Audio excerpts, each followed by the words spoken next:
The Summer Olympics are here, and thousands of athletes are in Tokyo for the 32nd Olympiad. This year marks the 45th anniversary of Boxing Hall of Famer Sugar Ray Leonard's gold medal performance at the Montreal Games in 1976. Leonard sat down with NBCLA to reminisce about those games, the current state of boxing, and a whole lot more.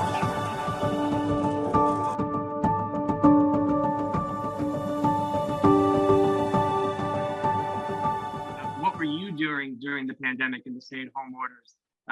Give our viewers and watchers an idea of what it's like to be Sugar Ray Leonard stuck at home and kind of having to stay at home with his family. Being at home, because I do quite a bit of traveling myself, but being locked down at home, being quarantined, not seeing my friends, hugging my friends, giving them a high five, and I mean all the things we take for granted were not possible anymore. We're not allowed anymore.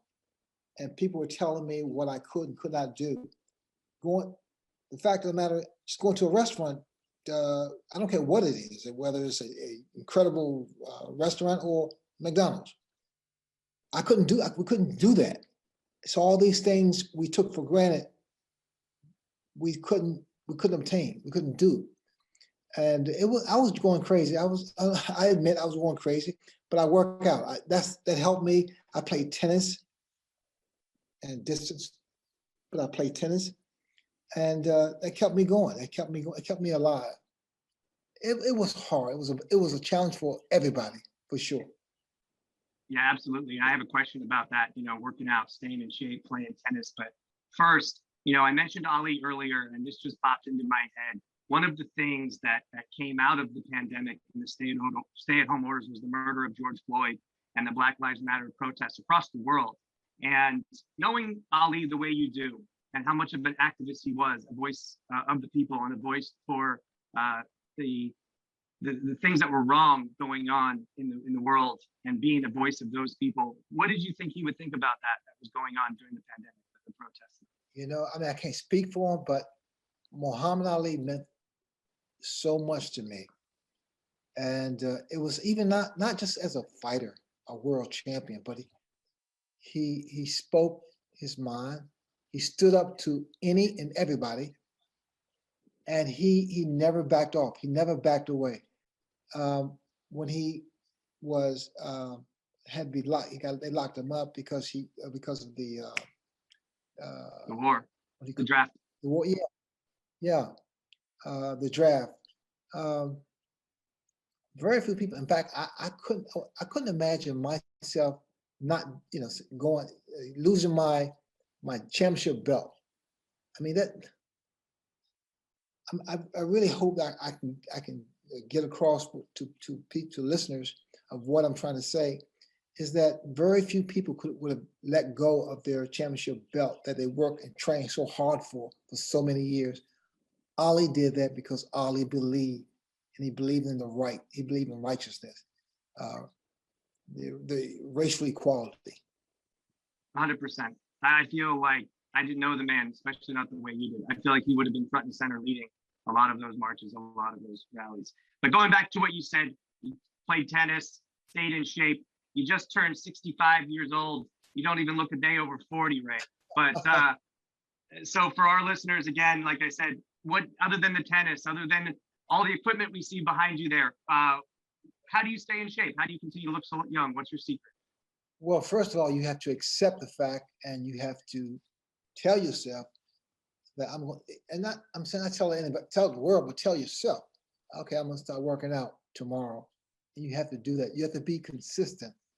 For me, I work out 3, 4, 5 times a week, and I play a ton of tennis, so cardio. I like feeling this way. I'm 65 years old, so they say you shouldn't look that way when you're 65 years old. I don't know what that means, but I do work out. And I like being productive too, because when I work out in the morning, I feel productive right off the bat. When I leave my house, I feel productive because I know I'm healthy. My mind, I stimulate my brain cells and what have you, and I enjoy working out. it gets hard, but I'm not saying it doesn't get hard. It gets hard because we have these other duties to do without, whether it's our kids or, you know, a job or whatever. But give yourself, whether it's a half an hour or an hour, give yourself some time, and you will see that down the road as we get older.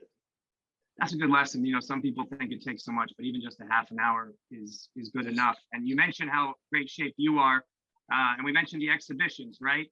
You know, we saw Mike Tyson step into the ring in an exhibition against Roy Jones Jr. They're talking about maybe another Holyfield fight with him at their ages. Would you ever do that? Would you ever do an exhibition with the great shape you're in? And if so, like, who would you want to get in the ring with? Michael Duarte. I'll go on exhibition. I'll get knocked out, I bet. No, I wouldn't knock you out. No, I'll hit you in the belly, but We have got your it. guy call my guy. We got it. Instead of a YouTuber, it'll be a sports reporter. I like it. That'd be fun. I was thinking maybe it'd be fun to see. I know you did that thing with Roberto Duran where you went and saw him and you guys stood in the ring face to face and you kind of talked it out. That would be interesting too, but I don't know if you would ever want to do that. He's like in a different place now. Tommy calls me up, and you know, Tommy Hearns and I, we've been friends for years. I'm friends with Roberto Duran too, by the way, and even Hagler. When we saw each other, there was like hugs and everything. But I don't know. Tommy wants to beat me up again because he won the second fight, no question about that. But I said, Tommy, you're too big for me, because he's like 200, I think, 230. Oh yeah, that's not a fair fight now.